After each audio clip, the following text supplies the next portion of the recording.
ఆంధ్ర తెలంగాణలో తక్కువ ఫీజులతో high quality results ఇస్తున్న ఏకైక సంస్థ తిరుమల్ ఐఏఎస్ ఇన్స్టిట్యూట్.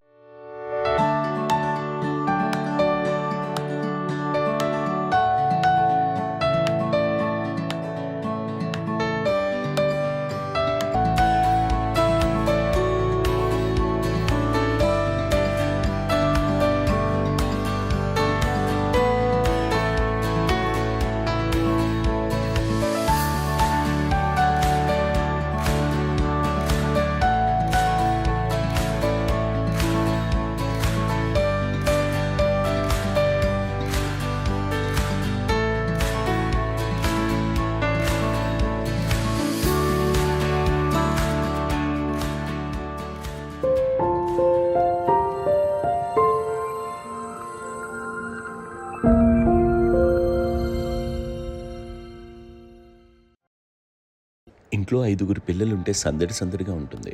ఈ 5గురు పిల్లల్లో ఎవరు ఎక్కువ అల్లరి చేసేవాళ్ళు?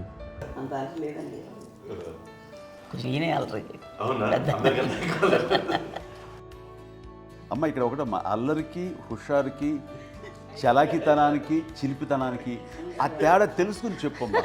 అల్లరంటే ఇప్పుడు నా ఇమేజ్ ఏమైపోద్ది, అల్లరంటే అల్లరుడు అని, నేనేమో చాలా రావుడు మంచి బాలుడు అనేలాగా నా ఇమేజ్ ఇది. నేను అలాగే చెప్తుండేవాడిని. నా ఉద్దేశం అదే. నేనేమో అల్లరే నన్ను అంటే చలాకితనం అమ్మ అల్లరు అనుకునేది. లేదంటే ఎక్కువ హుషారు కానీ చాలా బాగుండేవాడు అబ్బాయి. ఇంట్లో పనులన్నీ మీకు సాయంగా ఉంటాయి? అవునండి, వాడే చేసేవాడు. అది ఇంట్లో ఎవరు ముట్టుకునేవాడు కాదు.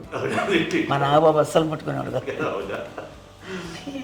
అన్నిటికీ నాకు ఆయన సహాయమే పాపం. నాన్న ఆయన ఉద్యోగం వెళ్ళిపోయారు. నేను పాక్కుంటూ అలాగా వెళుతూ వెళ్ళిపోయాను. నాకు తెలియదు. తర్వాత అమ్మ చెప్తుంటే లేదుగా మాత్రం కొన్ని గుర్తు కమ్మర్ కోలు ఉంది నాది.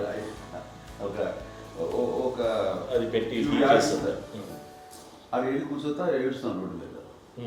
అయ్యేసరికి వాళ్ళు 3 years సో నన్ను వాళ్ళు తీసుకెళ్ళి వాడు కమ్మర్ కోలు కూర్చోబెట్టాడు. ఇక్కడికి ఏడుస్తాను, ఎవరికి వెళ్ళాడో తెలియదు వాళ్ళకి.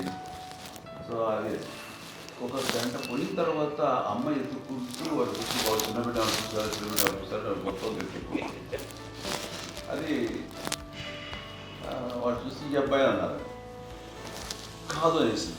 అది అంటారు సరిగ్గా చూడమ్మా, ఈ అబ్బాయి మా అబ్బాయి అని. ఏంటమ్మా అంటే ఆ కమర్గోళిలో కింద కూర్చోబెట్టాడు కదా, బస్ అంతా పూజేస్తుంది, నల్లగా అయిపోయింది. అంటే రంగని కాదు కానీ ఆ కబరపూలలో కూర్చోబెట్టడానికి ఆ మసిగిస్తూ ఇంకా నల్లగా అయిపోయింది. అంత నలుపుడేసరి నా బిడ్డ కాదని అమ్మ వెళ్ళిపోబోతుంది. మళ్ళీ ఏదో డౌట్ వచ్చి ఆగింది. అది కావు నేను నా బిడ్డ తీసుకెళ్ళింది. థర్డ్ ఇస్ కట్టింగ్ డౌట్ నాకు.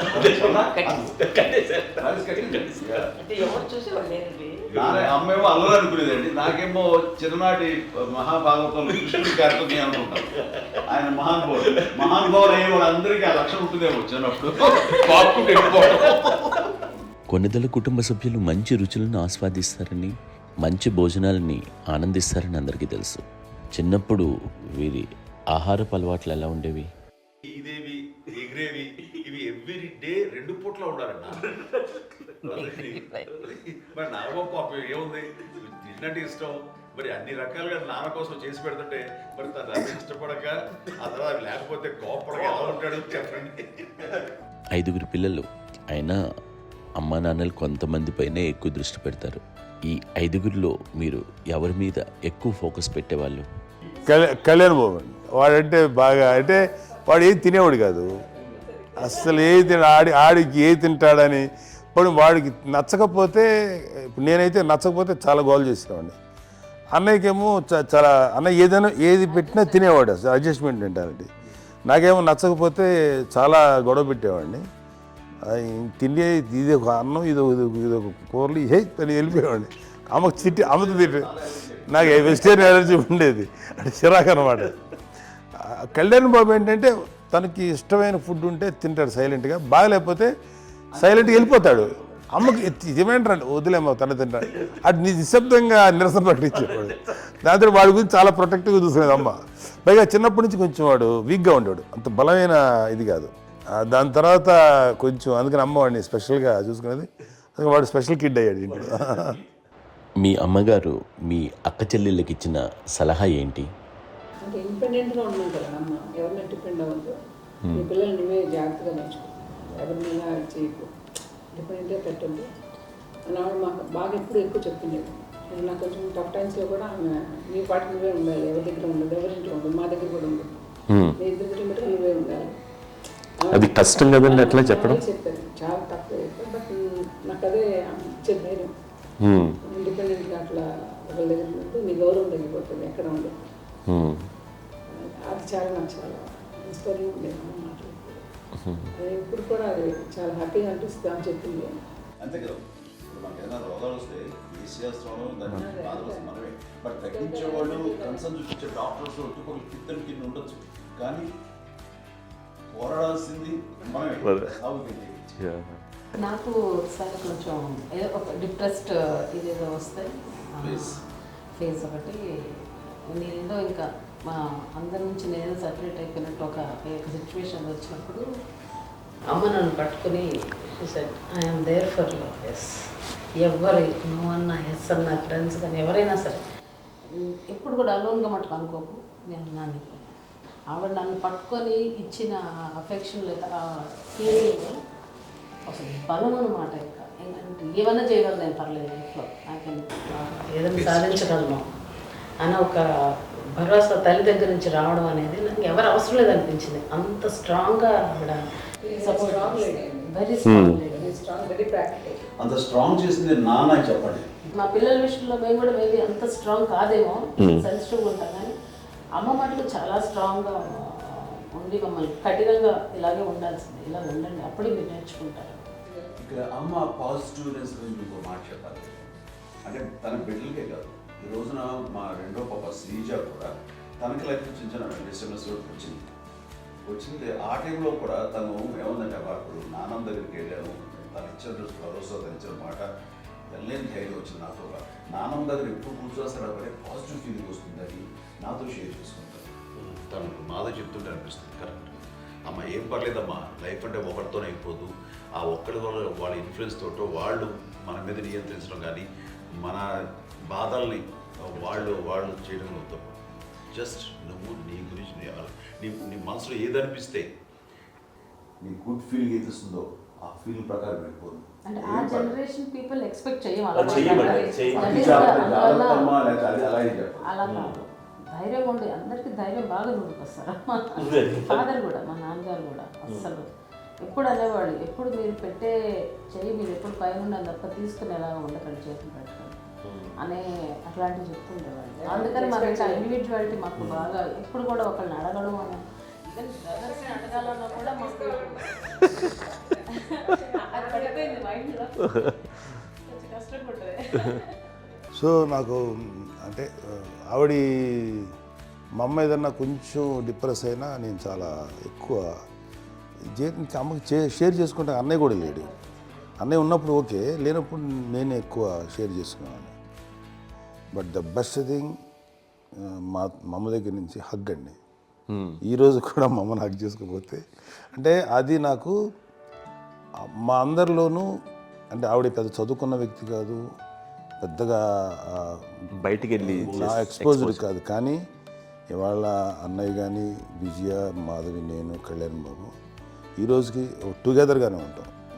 మేబీ మాకు కొన్ని విషయాల్లో నాకు మా మాధవ్కి డిఫరెన్స్ ఆఫ్ ఒపీనియన్స్ ఉండొచ్చు, మా చెల్లికి మా అన్నయ్యకి అట్లా ఉండొచ్చు, ఉంటుందండి ఫ్యామిలీ అన్న తర్వాత. కానీ ద ఇన్విజిబుల్ బాండేజ్ మా అమ్మ ఇచ్చింది, ఆ లవ్ అండ్ ఎఫెక్షన్, హగ్, అవన్నీ ఆవిడ నాన్ వెర్బల్ అడ్వైజ్ ఏంటంటే అందరూ అలా కలిసి ఉండాలనేది ఆవిడ నుంచి మేము నేర్చుకున్నామండి. అది ఇట్స్ ఇస్ నాట్ వర్డ్లీ, అది నోటి మాట కాదు, అది వెర్బల్గా కాదు, నాన్ వెర్బల్గా చెప్పినటువంటి ఇది.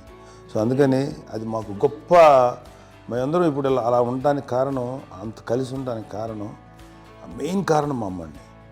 అది సో అందరూ ఉండాలనేది మా అమ్మ అడ్వైస్. ఇప్పుడు కూడా నేను ఎప్పుడైనా ఏదైనా ఫీల్ అయినా, అన్నయ్య ఫీల్ అయినా, లేదు నాన్న అట్లా వదుకు, ఇట్లా ఉండండి, ఇట్లా ఉండి ఇప్పటికీ చెప్తుంది. మేము ఎవరైనా ఎప్పుడైనా మా చెల్లితో గొడవపడ్డా అనుకోండి, నాన్న అట్లా అనకరా అని, ఎట్లాగా అన్న ఏమో లేదులేమ్మా ఏదో అన్నాను కానీ ఫీల్ అవ్వకమ్మా, మేమందరం కలిసి ఆవిడని అసలు టెన్షన్ పెట్టవండి మేము.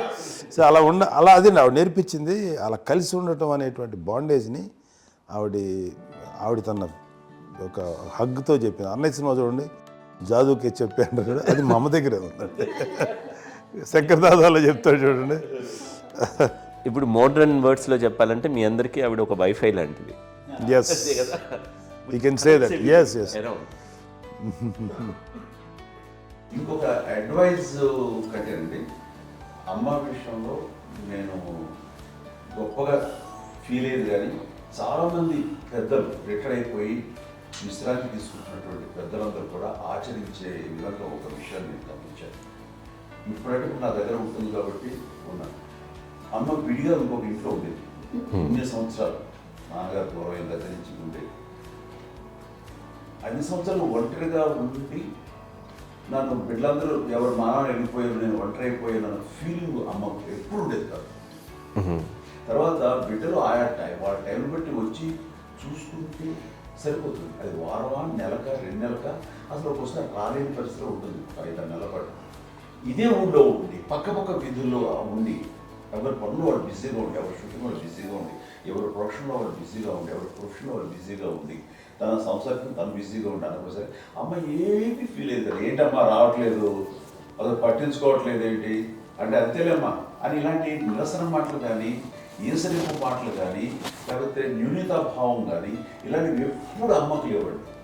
వచ్చారు అబ్బాయి ఏం చేసి పెట్టడా చెప్పండి అంటూ చాలా పాజిటివ్ ఉండి ఇప్పటికీ కూడా తను సపరేట్ కిచెన్ మా ఇంట్లో ఎంతో ఉంటుంది. వేరే కిచెన్ ఎందుకంటే అమ్మకి మోస్ట్ స్ట్రెస్ బస్టర్ వచ్చేసినా లేకపోతే రిలీఫ్ ఏంటంటే తన కిచెన్లో కూర్చొని వండి అందరికి పెట్టాం. ఇప్పటికీ కళ్యాణ్ బాబు అక్కడక్కడ తిరిగేసి ఎక్కడెక్కడో చేసి నిరసన చేసి అన్ని రకాలు చేసి వస్తే అమ్మకి చాలా జాలి. ఆడేదో ఇంకా మేము గుడ్లో కష్టపడుతున్నాం, కానీ ఆడి ఎంతలో వెళ్ళేదో మీ టీవీలో వాటిలో అది ఎక్కువగా చూపించేసరికి వాడే కష్టపడతారు, మేము కష్టపడలేదు ఫీల్ అమ్మకి. అందులో వాడు రాగానే ఎలా వచ్చావా అని అమ్మ ఎక్కడ కళ్యాణ్ బాబు అంటే ముందు అమ్మను కానీ ఎక్కడ కళ్యాణ్ బాబు తను ఎక్కడ ఉంటాడు ఏముంటాడు తెలుసు. అది తెలిసిన తర్వాత ఎక్కడ తను వాడికి ఇష్టమైన బిర్యానీ అవి చేసి చక్కగా పంపించి అన్నీ చేస్తుంది. అట్లాగా బిడ్డలకి పెట్టడమే తప్ప బిడ్డల నుంచి ఈ వయసులో ఎక్స్పెక్ట్ చేయడం లేకపోగా కొంచెం పట్టించుకోవట్లేదు అనే ఒక న్యూనత భావంలోకి వెళ్ళిపోయి సైకలాజికల్ డిప్రెస్ అయ్యే మదర్ మాత్రం కాదు. ఆ రకంగా మాకందరికీ భరోసా. మేము కూడా పెద్ద అయినా బిడ్డలు వాళ్ళ ప్రవృత్తి ఉద్యోగరీత్యా వాళ్ళ వృత్తిరీత్యా వాళ్ళు దూరం అయిపోయి మనల్ని చాలా కమ్యూనికేషన్ గ్యాప్ వచ్చినా సరే బిడ్డలు నాకు దూరం అయిపోయి పట్టించుకోవట్లేదు. ఇలాగే చూసేవాళ్ళు వెళ్ళి ఎంత ఇదిగా వదిలేయేవాళ్ళు గురించి ఇప్పుడు ఏమైపోయానో అన్న ఇంత కించెం బాధపడలేదు వాళ్ళకి అంటూ నెగిటివ్ సైడ్ ఆలోచించే విధానం లేనే లేదు. అది మా అందరికి ఎంత కంఫర్టబుల్ అంటే అంత అయితే చూసుకోకపోతే మాధవ చూసుకుని మాధవ లేకపోతే నాగబాబు వెళ్తుంటాడు కడిగినప్పుడల్లా మా విజయ్ చూసుకుంటున్నది సరే నాకు కళ్యాణ్ బాబు తను చూసుకుంటుంటాడు. ఇలా ఎవరో కూడా వెళ్తూ ఉంటాం. అమ్మ మాత్రం అది వెరీ గుడ్ హెల్దీ. నేను చాలా మంది తల్లిదండ్రులు చూశాను, అవును, వాళ్ళు చాలా ఇబ్బంది పడుతూ ఉంటారు. పట్టించుకోవట్లేదు, అర్థం చేసుకోగలము కానీ వాళ్ళు వస్తే బాగుంటుంది కదా అనేది ఉంటుంది. ఫీల్ అవుతారు. అవును, అలాంటి ఫీలింగ్ ఏం లేదు. పైగా బిడ్డలు వస్తే వాళ్ళకి ఏం చేసి పెట్టాలా అనే ఆలోచన. అది వెరీ హెల్దీ. చాలా మంది ఆచరించాల్సిన ఒక విషయం అనుకుంటాను. చిన్నప్పుడు అన్ని ఆనందాలేనా, మర్చిపోలేని దుఃఖాలు కూడా ఏవైనా ఉన్నాయా? అమ్మ చెప్పాలంటే ఓపికకి, గృహిణిగా తన బాధ్యతలు నిర్వర్తించడానికి అండ్ అన్ని రకాలుగా టేకింగ్ కేర్. దీనికి ఒక మంచి ఉదాహరణ నేను చెప్పగలను. అది తలుచుకోవడం నాకు చాలా ఉద్యోగంగా ఉంటుంది, నాకు చాలా కంటితలు వచ్చేస్తుంది. అమ్మకి మేము 5 బిడ్డలు అండ్ పురిట్లోనూ 1 year పెరుగో 2.5 years పెరుగో 3 బిడ్డలు చనిపోయారు. నాకు గుర్తెరిగి పొన్నూరులో నేను 6th class చదువుతున్నాను, 6వ తరగతి. అప్పుడు రమణ అనే ఒక అమ్మాయికి 3 years. రమణ అంటే మా ముగ్గురికి కంటే పెద్దది, మా కంటే పెద్దది, కళ్యాణ్ బాబు కంటే పెద్దది, మాకంటే మధ్యలో పిల్ల. తనకి అప్పట్లో మా నాన్నగారు ఉద్యోగరీత్యా క్యాంపుకి వెళ్ళిపోతుండేవారు. ఏమి ఉంది నాన్న చెప్పాలంటే ఫుడ్లో కష్టపడేవారు, ఇంకా నాన్న చెప్పినట్టు కదా, నాగో చెప్పినట్టు. కానీ ఇంటి బాధ్యత, ఇంటి పనులు, రోగాలు వచ్చిన రుషులు వచ్చిన హాస్పిటల్కి తీసుకెళ్ళాలన్నా ఏదైనా సరే అమ్మే పడేది. ఆ శ్రమ తీసుకున్న టైంలో అమ్మకి అసిస్టెంట్కి నేను సహాయపడుతుండేవాడు. అమ్మ నాకు ఫ్రెండ్స్ ఆడుకోవడం అలా నిజంగా ఎప్పుడు నాకు గుర్తేది, నాకు తెలియదు ఫ్రెండ్స్తో తిరగడం అని సేపు అమ్మ పట్టుకుని ఉండేవాడు. అలాంటి నేను ఆ పిల్లకి బ్రెయిన్ ఫ్యూర్ వచ్చింది. ప్రభుత్వ ఆసుపత్రి పొన్నూరులో ఆ పిల్లని చేర్పించినప్పుడు 2-3 days అయిన తర్వాత ఒక బ్యాడ్ న్యూస్ వినాల్సి వచ్చింది. తెల్లారికి కాన్షియస్ పోయింది. ఏం చేయాలో తెలియదు. అమ్మ వయసు చిన్నది. ఇద్దరు తీసుకుని ఆ బిడ్డల్ని ఒళ్ళో పెట్టుకుని శవాన్ని, డెడ్ బాడీని రిక్షాలో ఇంటికి వెళ్ళాలి. ఇప్పటికీ నాకు గుర్తు ఆ విజువల్స్. అని నాన్నకి తెలియదు ఏ విషయం. నాన్న ఎప్పుడు వస్తారో తెలియదు, ఎలా కమ్యూనికేట్ చేయాలో తెలియదు. అది తీసుకుని వెళ్ళిన తర్వాత ఇంట్లో పడుకోబెడుతుంటే ఏం చేయలేదు. చుట్టుపక్కల ముస్లిం సోదరులు ఉండేవాళ్ళు, ఫ్యామిలీస్ అక్కడ. అంటే మసీదు, పొన్నూరు మసీదు పక్కన మా ఇంట్లో అనుకుని ఆ ఇంట్లో అందరూ వచ్చి చూసేవాళ్ళు, వాళ్ళే హెల్ప్ చేసేవాళ్ళు. ఏం చేయాలో తెలియదు. నెక్స్ట్ రిచువల్స్ ఎలా చేయాలో, గంపకాలు ఎలా చేయాలో తెలియదు. అందరూ చిన్నపిల్లలే. తను చిన్నది, మిగతా అందరూ పసివాళ్ళే. సో అలాంటి పరిస్థితుల్లో అటమ్మీ వచ్చినప్పుడు చుట్టుపక్కల వాళ్ళు వీళ్ళు వచ్చి చేయాల్సిన కార్యక్రమాలు చేశారు. ఆ సమయం నాకు ఎక్కడో కమ్యూనికేట్ చేసి డిపార్ట్మెంట్ ద్వారా నాన్న వచ్చేసరికి అన్నీ అయిపోయింది. ఇప్పటికీ నాకు మేము ఇలా ఎన్ని పురుషులు ఎన్నుకుంటున్నామంటే ఎలాంటి ఇది లేకుండా జాగ్రత్త అనే ఒక హెచ్చరికలాగా చేస్తూ అండ్ వాళ్ళకి చాలా సపోర్ట్ చేస్తాను. అండ్ ఇప్పుడే సార్ నా మీద ఎంత నమ్ముకుంటే నేను ఏ నిర్ణయం తీసుకున్నా మరో మాట. అండ్ తనకి హాస్పిటల్ అంటే పెద్ద ఫోబియా. నేను ఎక్కడికి వస్తాను హాస్పిటల్ రాను. ఈ మధ్యకాలంలో సరే అమ్మ మోకాల ఆపరేషన్ జరిగింది. అమ్మ నువ్వు కొంత బాధపడుతున్నావు, అసలు ఈ రోజున వచ్చిన మెడికల్ అడ్వాన్స్మెంట్లో నీకు అసలు ఏ బాధ తెలియకుండా మోకాల ఆపరేషన్ రీప్లేస్ చేస్తారు అని వీళ్ళందరూ చెప్పడానికి భయపడతాను. ఎందుకంటే ఫస్ట్ ఎలా నాకు సపరేట్ అవుతాను, ఎలా చెప్పాలి తెలియదు. ఒక్క వీళ్ళంతా కలిపి నీ మాట వింటుంది, నీ మాట మీద నువ్వు చెప్తే వింటుంది. సరే నేను చెప్పాను అంతే. ఏదో నాలుగు ముందు చెప్తే ఎలా అవుతున్నారు సరే నీ ఇష్టం రా. లేదులే మా ఊరికి పర్లేదు. మళ్ళీ ఇంటికి వచ్చాక మళ్ళీ ఇంకొక తెప్పించి, ఇంకో మిషన్ తెప్పించి మళ్ళీ టెస్ట్ చేయించి అందరూ బాగుంది, ఏమీ లేదు అన్న తర్వాత అప్పుడు పుస్తకంతో పడ్డాడు. ఏదో ఉంది మామూలు టెస్ట్ చేయించాలని చెప్పి శ్రద్ధ ఎక్కువ. మీ పిల్లలకి సంగీతం, డాన్స్ నేర్పించారని విన్నా, అది నిజమేనా? దానికేమో డాన్స్ నేర్పించడం కాదు, అది నేర్చుకోలేదు. నాకు వచ్చేసి ఇప్పుడు డాన్స్ స్టార్ ఎదిగారంటే అది మా పెద్ద చెల్లి విజయ కారణం. అప్పుడు తనకి 5 ఏళ్ళు, నాకు 9 ఏళ్ళు ఉంటాయి. ఉంటుంది 10-11 ఏళ్ళు ఉంటాయి నాకు. బాపట్లనా? సో బాపట్ల చాలా చిన్నది, 5 ఏళ్ళు. నాకు ఒక 11-12 ఏళ్ళు. తను తీసుకొని గోడ మీద పెట్టుకోవడం అలా కూర్చొని చూస్తుండేవాడు. కూర్చుంటే అది నేర్చుకుంటుంది. నేను మానసికంగా నేర్చేసుకున్నాను. ఇప్పటికీ ఆ స్టెప్స్ ఏమిటి వేస్తాను అంతే. ఇప్పుడు దాన్ని తరబడతాయి. ఇంకోటి ఏంటమ్మా, నమో నమో ఎన్ని ఉన్నాయో సాంగ్స్ నేను నేర్చేస్తున్నాను అన్నమాట. 5 పిల్లల్లో ఎవరు ఎక్కువ పని చేసేవాళ్ళు, ఎవరు తక్కువ పని చేసేవాళ్ళు? ఏ పని చేయనండి, చేసేవాడు కదా అని అన్నయ్య చేసేవాడు. అన్ని పనులు అన్నయ్య చేసేవాడు. ఇక మా చిన్న చెల్లి, పెద్ద చెల్లి ఎక్కువ చేసేది.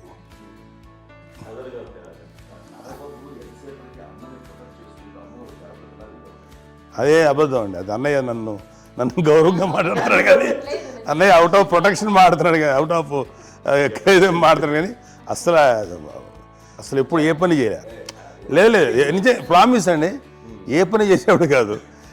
మా ఇద్దరికి మధ్యలో పాపం అన్నయ్య చాలా పని చేసేవాడు. ఎంత పని చేసేవాడు, నేను ఇచ్చిన తర్వాత మళ్ళీ నాకు ఏదైనా చిన్న పని చెప్తే అది కూడా నువ్వే చేయనివ్వండి. ఆ కోపం వచ్చేది, కోపం వచ్చి ఒకడు కొట్టేవాడు. కొడితే కోపం వచ్చేది తప్ప నేను వెళ్ళేవాడిని కాదు. అమ్మకి ఎప్పుడు ఏంటంటే ఒక ఇడే పని చేయడని, అంతే. నిజంగా ఏ పని చేసేవాడిని కాదు. అవునా? లేదు లేదు లేదు మహాప్రేమ.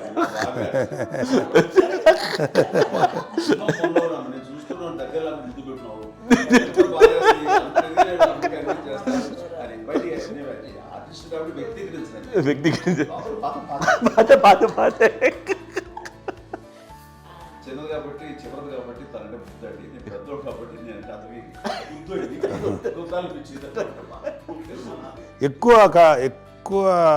కష్టపడింది కానీ మా నాన్నగారి చేతిలో ఎక్కువ, అంటే నాన్న బాగా కోపం ఎక్కువ అనుమానించింది కానీ అన్నయ్య పాపం బాగా దొరికేసేవాడు పాపం. ఒకసారి అంటే మరి మాకే అనిపి ఏంటి ఇంత దారుణంగా ఉంది నాన్న మీద కోపం వచ్చేది నాకు. నాన్న మీద కోపం వచ్చేది, ఆయన చేసి బాధ అనిపించేది. అమ్మాయి ఏమనేది కాదు. సరే అయినా సరే ఎప్పుడు కూడా పోనీ అంది చేసినా మళ్ళీ తను హైపర్ యాక్టివ్ అన్నయ్య ఫుల్. ఇప్పటికీ ఉన్నాడు. ఇప్పుడు ఈ రోజు కూడా అదే అన్నయ్య సేమ్ హైపర్ యాక్టివ్. యూజువల్గా పెద్ద కొడుకు కొంచెం అంటే సూపర్గా ఒక నిదానంగా ఉంటాడు అంటారు. బట్ అన్నయ్య దానికి జస్ట్ ఆపోజిట్. యూజువల్గా ఆఖరి పిల్లలు హైపర్ యాక్టివ్ ఉంటారు, అన్నయ్య పుట్టడమే భయంకరమైన హైపర్ యాక్టివ్. ఒకప్పుడు అమ్మాయిల్ని ఎక్కువగా బయటికి పంపించేవాళ్ళు కాదు, అబ్బాయిల మీద కూడా అనేక ఆంక్షలు ఉంటూ ఉండేవి. మీ పిల్లల్ని అలా ఆంక్షల మధ్య పెంచారా, లేకపోతే పూర్తి స్వేచ్ఛనిచ్చారా? అంటే మాకు మా నాన్నగారు కానీ మా అమ్మగారు కానీ అండి మాకన్నా చాలా బ్రాడ్ మైండ్ ఉన్న వ్యక్తులండి. ఎందుకంటే పిల్లలు ఎక్కడైనా బయటకు వెళ్తే ఇప్పుడు మేమైతే భయపడిపోతాం. మా విజయ్ కానీ మా చిన్న చెల్లి అన్నయ్య నేను అందరం కూడా ఇవాళ ఉన్న పరిస్థితిలో వాళ్ళు ఎప్పుడు భయపడేవాళ్ళు కాదండి. ఎక్కడికి వెళ్తాను వెళ్ళని ఇచ్చేవాళ్ళు, లేట్ అయినా సరే ఏమనేవాళ్ళు కాదు. లేకపోతే ఏదైనా మోటార్ బైక్లు వేసుకున్నాం, లేకపోతే కారులో ఎట్లా పడితే ఎట్లా వెళ్ళినా సరే ఏమనేవాళ్ళు కాదు. వాళ్ళు తెలియకుండానే మాకు ఒక ఫ్రీడమ్ ఇచ్చారండి. సో దట్ అదే ఆ ఫ్రీడంలో భాగమే అన్నయ్య కానీ ఇండస్ట్రీకి వెళ్ళాలంటే కూడా ఒక వ్యక్తి ఒక కొడుకు ఒక గొప్ప కెరీర్ని పర్సూ చేసుకుంటూ వెళ్తున్నప్పుడు నాన్నగాని అమ్మగాని ఓపెన్ మైండ్ తోటి అసలు నువ్వు వెళ్ళినా ఎంతకాలం వెళ్తావు, నువ్వు ప్రయత్నించని చెప్పి అలా వదిలేశారండి. అన్నయ్య కూడా ఏంటంటే మోస్ట్ రెస్పాన్సిబుల్గా వెళ్ళి చాలా మేజర్ అమౌంట్ అన్నయ్యకి కూడా పెద్ద అమ్మకు వందలు ఇచ్చేది కాదు. కరెక్ట్గా ఆ ఇన్స్టిట్యూట్లో చదువుకునేటప్పుడు ఎంత ఇవ్వాలో కరెక్ట్గా ఇచ్చేది.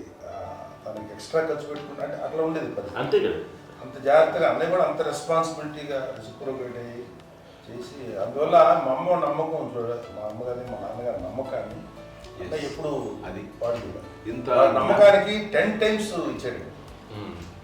ఏ వయసెస్ వైపు కానీ ఏ అలవాట్ల వైపు కానీ ఎందులో ఇండల్జ్ అవ్వకుండా నాకు నేనుగా నియంత్రించుకుంటూ సరైన మార్గంలో వెళ్ళేలాగా నాకు వెళ్ళడానికి లోపల ఆ స్ట్రాంగ్ థాట్. అడగగానే వాళ్ళు రెసిస్ట్ చేస్తే ఇచ్చారని ఆపేశారు అని ఏదో చిన్న రిలక్టెంట్ ఫీలింగ్ ఉంటుంది. వాళ్ళ మీద చిన్న కోపం నిరసన ఉండేది. వాళ్ళు అలా లేకపోవడానికి వాళ్ళు వెంటనే అడిగిన వెంటనే జాగ్రత్త అనే నిర్ణయం నీది కానీ జాగ్రత్త అని హెచ్చరిక చేయడంతో నాకు మరింత బాధ్యత తిరిగి గుర్తు తిరిగి నేను నడుచుకుంటూ వెళ్ళాను. కాబట్టి అది నాకు ప్లస్ అయింది వాళ్ళ దగ్గర. అంటే మదర్ అంటే తల్లి అనే కాదు, మదర్ ఫిగర్ ఎవరిచ్చినా సరే అది నానైనా తల్లితో సమానం అనుకుంటాను. నాకు చెప్పినట్లుగా అట్లాగా అలసిపోయి వచ్చిన నాకు కాళ్ళు నొక్కుతుంటే నాకు భయం వేసేసేది. ఆ తర్వాత పడుకో గదవాయించేవాడు, అది కూడా కోపం. అంటే ఉదాహరణ అంటే మళ్ళీ అది నాకు తిడతారు, ఎందుకు కాదు పడుకుని ఎక్కడ నిద్ర వస్తుంది నాన్న అంటే. సో ఆ రకంగా నాన్న తన ప్రేమను చూపిస్తుంటాను. ఆ తర్వాత గోండా టైప్లో కూడాను నేను ట్రైన్ కింద వెళ్తుంటే నాన్న అక్కడే ఉన్నారు, రాజమండ్రి దగ్గర ప్రాంతంలో. ఆయన చాలా కోపం చేస్తుంది, ఇలాంటి చేస్తుంటావు నువ్వు, ఏదైనా అయితే ఏంటి అది చెప్పి. ఏం పర్లేదన్నా ఏమవుతుందో అన్ని రకాల సేఫ్టీ అన్ని రకాల జాగ్రత్త తీసుకున్నాం. ఈ రోజు ఉన్నంత సేఫ్టీ అప్పుడు లేదు. అయినా సరే రేపు పొద్దున నీ కొడుకులు ఇలాంటి పరిస్థితుల్లో నీకు తెలిసి వస్తారు అప్పుడు అనేవాడు. ఎన్నిసార్లు అనేవాళ్ళు నాకు నిజంగానే మగధీర టైంలో గుర్ర వ్యక్తుని ఆ రోడ్డు మీద పడిపోయాడు అని అన్నప్పుడు నాకు ఆ ఫస్ట్ టైం ఆ ఫీలింగ్ కలిగి. అలాగే పీటర్ హెయిన్స్ అనేవాడు ఫస్ట్ మగధీరలో జంప్ చేస్తారు, మోటార్ బైక్ జంప్ చేసినప్పుడు ట్రైల్లో పీటర్ హెయిన్స్ అంత హైట్ నుంచి 20 feet 25 feet హైట్ నుంచి పడిపోయి మొత్తాన్ని బోన్స్ని ఎరగొట్టుకుని వాడు 7 నెలల పాటు 1 year పాటు హాస్పిటలైజ్డ్. అది వీడైతే ఏమో తలుచుకుని భయం వేసేసేది. అప్పుడు నాన్న గుర్తుకు వచ్చేవాడు, ఓహో వాళ్ళ టెన్షన్ ఇంతే లేదు, మనకి మన కొడుకు వస్తే తెలియదు ఈ మాట నాన్న ఎప్పుడు అన్నారని అనిపిస్తుంది. Sweet memories. అత్త కోడళ్ళ మధ్య అనుబంధం ఎలా ఉంటుంది? సురేఖ్ గారితో మీకున్న అనుబంధం గురించి చెప్తారా? మాకండి కోడలు కాదండి, నా కూతురండి. అంత బాగుంటాం మేమిద్దరం కూడా.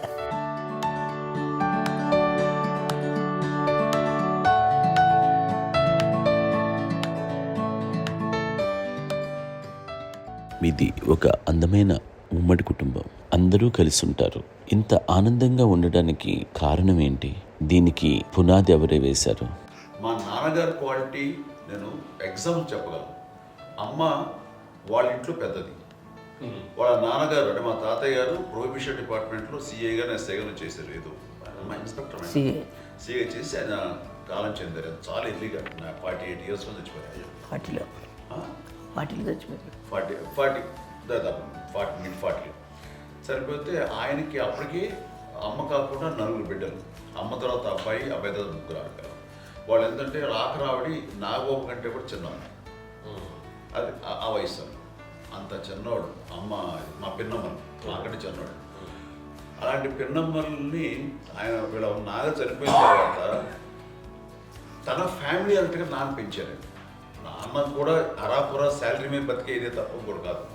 సో తనకు మిగిలిన దాంట్లో మళ్ళీ ఆ ఫ్యామిలీని చూసుకోవడం, మా అమ్మమ్మని చూసుకోవడం, వాళ్ళ మంచి చెడు చూసుకోవడం. వాళ్ళకు ఇల్లు మాత్రం ఉంది మొబైల్తూరులో. ఆ ఇంట్లో వాళ్ళు అద్దెకు వస్తే ఆ కొంచెం డబ్బు నానిచ్చే డబ్బు, అక్కడ పొలం కొనిచ్చారు. ఆ పొలం మీద ఇచ్చే డబ్బుతోటి అంతా బాగా చూసుకోవాలి తన ఫ్యామిలీ లాగా. అందరికి మ్యారేజ్. కాబట్టి నాన్న ఫస్ట్ సూత్రధారి. అమ్మ కూడా ఫ్యామిలీ బాండింగ్ టుగెదర్నెస్ అనేది స్ట్రాంగ్గా ఉండటానికి నాన్న ఏర్పాటు చేసినటువంటి బీజం. అది అమ్మ కంటిన్యూ చేస్తుంది. మేము ఇవన్నీ చూసి మేము నేర్చుకుని మేము టుగెదర్ అట్లా ఉంటాం. అందునే we are very rich in terms of emotional bonding. ఇప్పటికే ఎవరికి ఏ కష్టం వచ్చినా, ఎవరికి ఏది ఇబ్బంది వచ్చినా సరే మొత్తం అందరం గురిపోతాం. ఏ లెవెల్గా వెళ్ళిపోయి మోర్ సపోర్ట్ చేస్తాం. అండ్ వీ డోంట్ ఎక్స్పెక్ట్ ఇంకా అంతకుమించి ఏముంటుంది. ఎస్ ఒకరినొకరు భరోసా. అది మా ఫ్యామిలీ మేము వెరీ స్ట్రాంగ్ అని చెప్పాలి. పెద్దవాడు కాబట్టి అవకాశం నాకు వచ్చింది కాబట్టి అమ్మ ఇది ఎప్పుడు ఎవరు కొన్ని విషయాలు నాగబాబు సపోర్ట్గా ఉంటాడు. నాగబాబు ఉండి వాడు ఉంటాడు భరోసా. అలాగే ఆడపిల్లలు. మీ అందరిలోనూ అమ్మని ఎవరు ఎక్కువ జాగ్రత్తగా చూసుకుంటారు? ఎందుకంటే ఎగ్జాక్ట్లీ. మేము కూడా గమనించలేని సున్నితమైనటువంటి ఇష్యూస్ లైక్ హెల్త్ విషయం కానీ, అమ్మ మూడు కానీ, అన్నయ్య ఎంత క్యాజువల్ ఎంత బిజీ ఉన్నా ఒక అమ్మాయి ఉంటుంది. అలాగే చాలా చిన్న చిన్న విషయాలు కూడా చాలా మెడికల్ ఇంట్రెస్ట్. అందుకని మాకు అన్నయ్య ఉన్నాడు, అన్నయ్య దగ్గర ఉన్న అమ్మ అంటే ఇంకా ఎక్కువ రిలాక్స్ అయ్యాడు. అన్న దగ్గరికి వచ్చాక మేము అందరం చాలా కంఫర్ట్ అయిపోయాం. ఎప్పుడు ఎవరు కొన్ని విషయాలు నాగబాబు సపోర్ట్గా ఉంటాడు. నాగబాబు ఉండి వాడు ఉంటాడు భరోసా.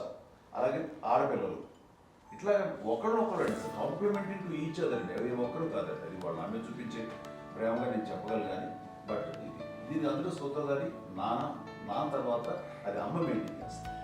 ఇప్పుడు అమ్మ నా ఇంట్లో ఉంది అంటే మనవాళ్ళు వస్తారు, మనవాళ్ళు వస్తారు, ఆడబిడ్డలు వస్తారు, వీళ్ళ బిడ్డలు వస్తారు. ఇల్లు ఎప్పుడు కలకలాడతారు అమ్మ. అది మేమందరం ఆచరిస్తుంటాం పండగలకి పబ్బాలకి. అది నిన్న మొన్న నాగబాబు వచ్చి చాలాసేపు కూర్చున్నాడు. నేను ఇంట్లో లేకపోయినా వచ్చి నాగబాబు కూర్చొని టైం స్పెండ్ చేసి వెళ్ళిపోతుంటాడు. అలాగే చెల్లెలు ఇద్దరు ఆల్మోస్ట్ ఎవ్రీడే మాత వస్తుంటుంది, తను కూడా వస్తుంది. నిన్న సాయంత్రం కూడా వచ్చి ఉంటుంది. అమ్మా మధ్యాహ్నం వచ్చి కదా వచ్చి ఇక్కడే భోజనం చేసుకుని అలా ఉంటుందండి. ఈ తరం వాళ్ళకి మీరు ఇచ్చే సలహా ఏంటి? కలిసి ఉంటే బాగుంటుందండి. పిల్లలు తల్లి కలిసి ఇంకా అక్క చెల్లెలు తమ్ముడు అందరూ కలిసిమెలిసి ఉంటుంది. అన్నీ ఉంటుంది. సంసారం నిలబడుతుంది. లేకపోతే ఏముందండి ఇక్కడ వెళ్ళిపోతారు. విడిపోతే ఎక్కడ ఎవరు బాగా అంతే. ప్రేమలు ఇప్పుడు లేవండి, తగ్గిపోయాయి. మెకానికల్ చాలా మటుకు ఏదో ఇంకా వాళ్ళ పనులు చేసుకోవడం ఏదో జరిగిపోతూ ఉంది అనుకోండి. అంత ప్రేమలు ఎక్కడ లేవండి ఇప్పుడు ఈరోజు. అంటే ఒకప్పుడు ఒకరికి ఇంకొకరు భరోసాగా ఉండేవాళ్ళు. అంటే అందరూ కలిసి సపోర్ట్గా ఇది చేయడం. పెద్దనాన్నగారి పిల్లలు కూడా ఆయన చూసేవారు. మా నాన్నగారు అన్నయ్య గారు నాన్నగారు వాళ్ళ బిడ్డలు కూడా ఇక్కడే ఉన్నారు. పెళ్లి చేశారు. వాళ్ళు కూడా అమ్మే, వాళ్ళ ఆడపిల్లలు కూడా అమ్మే. చూడండి నాన్న ఎట్లయితే తన చెల్లెలు చూసుకున్నారో అట్లే నాన్న తరపు అమ్మగారి పిల్లలు వాళ్ళు చనిపోయారు జల్లి గారు. వాళ్ళ బిడ్డలకి పెళ్లిళ్ళు పేరెంటాలు అన్నీ చేసింది అమ్మాయి. అమ్మ అలా చేసింది కాబట్టి అది మాకు మార్గదర్శకం ఉంది. ఇప్పటికీ వాళ్ళు కొంచెం ఒక మాదిరి పరిస్థితి ఉంటే వాళ్ళకి ఇల్లు కూడా పెట్టడం కానీ వాళ్ళకి తగిన సహాయం కనుక ఎవ్రీ మంత్ మా పెదనాన్నగారి అమ్మాయి ఆడు అప్పుడు 70 వాళ్ళకి ఎవ్రీ మంత్ మా ఇంటి నుంచి మొత్తం వెళ్ళిపోతాం. 10,000-15,000 ఎన్నో సంవత్సరాలు వెళ్ళిపోతాను. బ్యాంక్ వచ్చేది ఫస్ట్ అదంతా కూడా మా పెద్దలు తెచ్చినాము. వాళ్ళు కూడా వచ్చి అమ్మని అంతా ప్రేమలో చూస్తారు, ఇష్టంగా చూస్తారు. అమ్మ ఇందాక చెప్పినట్లు ఇచ్చే మెసేజ్ ఏంటన్నది అమ్మ మాటలో చెప్పాలంటే బంధాలు బాంధవ్యాలు అన్నది ఎనలేని ఆస్తిపాస్తులు. సో ఎలాగైతే డబ్బు ఎంత సంక్రమించింది, ఎన్ని ఆస్తులు వచ్చాయి ఫిజికల్గా అనే దాని మీద కంటే కూడా ఇవి ఆస్తిగా తీసుకుంటూ నేను విలువ ఎరిగి గుర్తెరిగి దాని ప్రభావం తెలుసుకుని అది కనుక మనం ఇచ్చుపుచ్చుకుంటే ఫ్యామిలీలో అంటే దాన్ని మించినటువంటి గొప్ప సంపద కష్టాలు వచ్చినప్పుడు డబ్బు తీరుస్తుంది కాదండి, కష్టం వచ్చినప్పుడు ఒక భుజం తీరుస్తుంది, ఒక చేయూత తీరుస్తుంది. అది మన బ్లడ్ రిలేషన్ మనలో మనకి అది ఉండటం అనేది అదృష్టంగా ఫీల్ అవుతాం. అంటే ఒకసారి అమ్మ చూసి నాకు ఎందుకు అనిపిస్తుందంటే అది ఎవరి ద్వారా సంక్రమించడానికి తన ఆ చెట్టు కొమ్మలమే కాబట్టి ఆ చెట్టుకే మనం ఆపాదించాలి. ఎక్కడో మామూలుగా ఉండాల్సిన వాళ్ళు ఈ రోజున ఈ స్థితిలో ఉన్నాము, ఇంతమందికి లైఫ్ రావటానికి దోహదపడ్డాము, ఇంతమంది కలిసికట్టుగా ఉండటానికి ఇదైంది.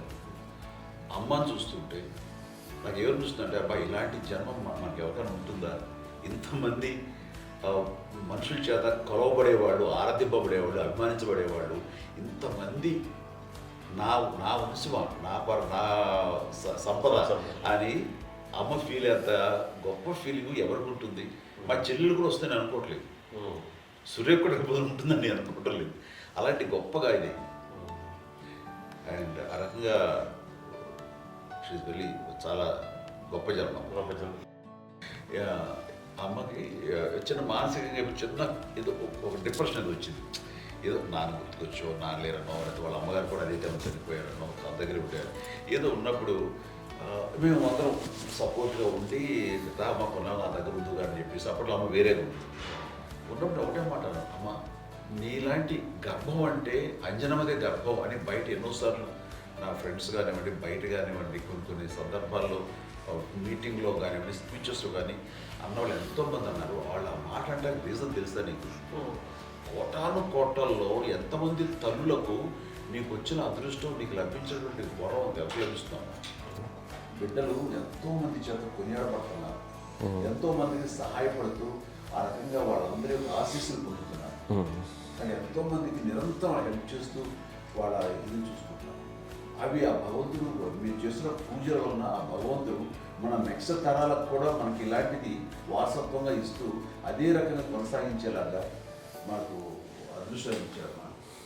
ఇంతమంది ఎవరు నీ నుంచి వచ్చిన వాళ్ళే, నీకు నీ ఎంత గొప్ప గర్భం, ఎంత గొప్ప జన్మ నీది. వాటికి నువ్వు ఇలా అవపేంటి ఇది హై లెవెల్లో ఉండాలి నీ ఫీలింగ్స్గా నువ్వు కానీ. అంతే నువ్వు ఇలాగా కుంగిపోవడం ఏంటమ్మా చెప్పినప్పుడు నిజమే కదా, ఇది నీది కాదు నాది కాదు, నువ్వు నమ్ముకున్న భగవంతుడు నీకు ఇచ్చింది అనుకుంటావు కదా. నువ్వు ఆ భగవంతుడి కృతజ్ఞత తీర్చుకోలేక ప్రతిరోజు ఆయన ధ్యానించు, ఆయన పూజలో ఉండు, నీకు ఆయనే ధైర్యం ఇస్తాడు. అంతేగా నువ్వు నెగిటివ్ సైడ్ ఆలోచించకమ్మా. మా అందరికీ పాజిటివ్నెస్ ప్రివైల్ చేసిన దానివి, ఇచ్చిన దానివి, అందించిన దానివి. అలాంటి నువ్వు నెగిటివ్ వైపు వెళ్ళిపోకూడదు అంటే అంతే, మళ్ళీ అటుపక్క ఎప్పుడు గెలలేదు. ఆంజనేయ స్వామి భక్తి ఆయనలో ప్రవేశపెట్టి చెప్పాలంటే ఆయనకి నేనే నేను నమ్మిన దేవుడు ఇంట్లో నేనే ఇంట్రడ్యూస్ చేశాను. నానంత ప్రగాఢంగా నమ్మి ఆయన దాని వల్ల లబ్ధి పొందారు. ఆయన అందులో మమ్మల్ని మించిపోయిన స్టేజ్కి వెళ్ళిపోయారు. ఆయనతోటి ఆంజనేయ స్వామితో ఇంటరాక్ట్ అవుతూ అట్లా ఆయన నన్ను నమ్ముకుంటుంది. ఆయన నానంటారు అంతా నా గురువు, నా పెద్ద కొడుకు పెద్దోడే.